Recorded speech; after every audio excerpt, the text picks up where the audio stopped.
آگے ہے ہماری سورۃ الحجر. حجر کہتے ہیں پتھریلے علاقے، اور یہاں مراد ہے مدائن صالح.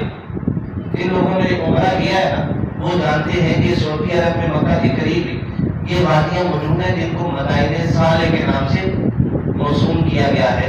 یہاں پر حضرت صالح اور پچھلی کئی امتیں ان کے جو باقیات ہیں یہاں پر موجود ہیں وہ اس علاقے میں تھی. اس کے بارے میں ہے، اس کے مضامین ہے قرآن کی حفاظت. اللہ فرماتے ہیں کہ ہم نے اس قرآن کو نازل کیا ہے اور ہم اس کی حفاظت فرمائیں گے. اور آج آپ دیکھیں کہ قرآن کی حفاظت کا کیا سسٹم ہے. آج رمضان میں دنیا بھر میں کروڑوں حفاظ کرام مسجدوں میں قرآن زبانی سنا رہے ہیں. یہ اللہ کی حفاظت کا نظام. آپ دیکھ لیں قرآن، زبور، انجیل، ان میں سے کتنے ہیں جنہوں نے پوری پوری کتاب اپنی حفظ کی ہے؟ آپ کو نہیں ملے. لیکن قرآن ہر بچے کے دل میں. ابلیس کا تکبر اللہ عز و جل نے اس میں بیان کر رہا ہے. پچھلی قوموں کا انجام، نبی پاک کو تسلی دی، عبادت کی تاکید کی. اب دیکھیں ابلیس نے تکبر کیا ہے. اس میں نا حضرت آدم علیہ السلام کی تخلیق کا پورا واقعہ ہے.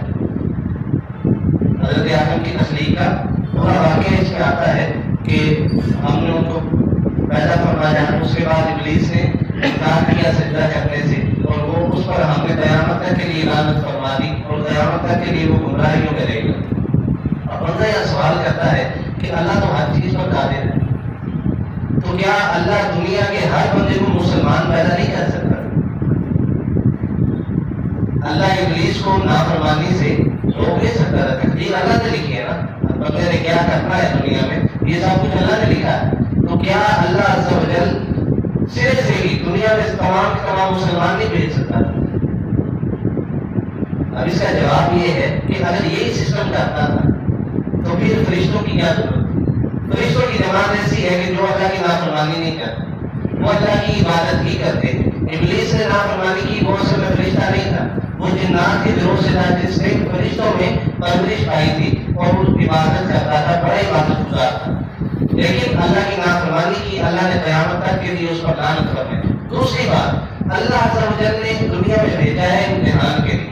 سورۃ الانسان میں اللہ عز و جل فرماتا ہے کہ ہم نے تمہیں رستے بتا دیے، اب دیکھنا یہ ہے کہ تم اچھائی والا رستہ اپناتے ہو کہ برائی والا. اور تیسری چیز اللہ نے عقل بھی عطا کی، فیصلہ کرنے کی قوت انسان کو عطا کی ہے. امتحان میں اب دیکھیں اگر کلاس میں کوئی اسٹوڈنٹ کمزور ہو، ٹیچر اس کو بار بار کہے گا کہ بھائی تمہیں فیل ہونا ہے، لیکن اس کو چیٹنگ میں لکھا کروائے گا، اس کو بتائے گا کہ تمہارا نتیجہ کمزور ہے، تم محنت نہیں کرتے، مجھے ڈر ہے تم فیل ہو جاؤ.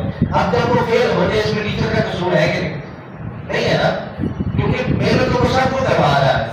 باقی اگر پاس ہوتے ہیں یہ فیل ہوتے ہیں تو اپنی وہ کم محنت کی وجہ سے وہ فیل ہوا ہے. اسی طرح اللہ عز و جل نے دنیا میں بھیجا ہے ہمیں امتحان کے لیے. اب اللہ نے رستے بھی دونوں بتا دیے. پھر اللہ عز و جل کہتے ہیں میں آخرت میں حساب لوں گا کہ تم نے کون سا رستہ بنایا. اگر یہی کرنا تھا کہ دنیا میں تمام کے تمام مسلمان ہوتے اور دنیا میں کوئی بھی خرابی نہ ہوتی تو پھر تو فرشتوں کی جماعت موجود تھی. اللہ عز و جل دنیا میں یہ سسٹم نہ بنواتا اور وہ کوئی باتیں کر رہے تھے، قیامت تک کرتے رہیں گے. اللہ کو ان کی حاجت بھی نہیں ہے. تو اللہ عز و جل قادر ہے ہر چیز پر، لیکن جو دنیا کا اللہ نے نظام بنایا ہے، قرآن میں اللہ عز و جل نے بار بار اس کا بیان فرمایا کہ دنیا میں تمہیں عبادت کے لیے بھیجا گیا ہے، تمہیں عقل دی ہے، تمہیں رستے بتائے ہیں، تمہاری طرف نبی بھیجے ہیں، تمہیں کتابیں دی ہیں. اب میں دیکھوں گا تم میں سے کون اچھائی کے رستے پر ہے اور کون برائی کے رستے پر ہے.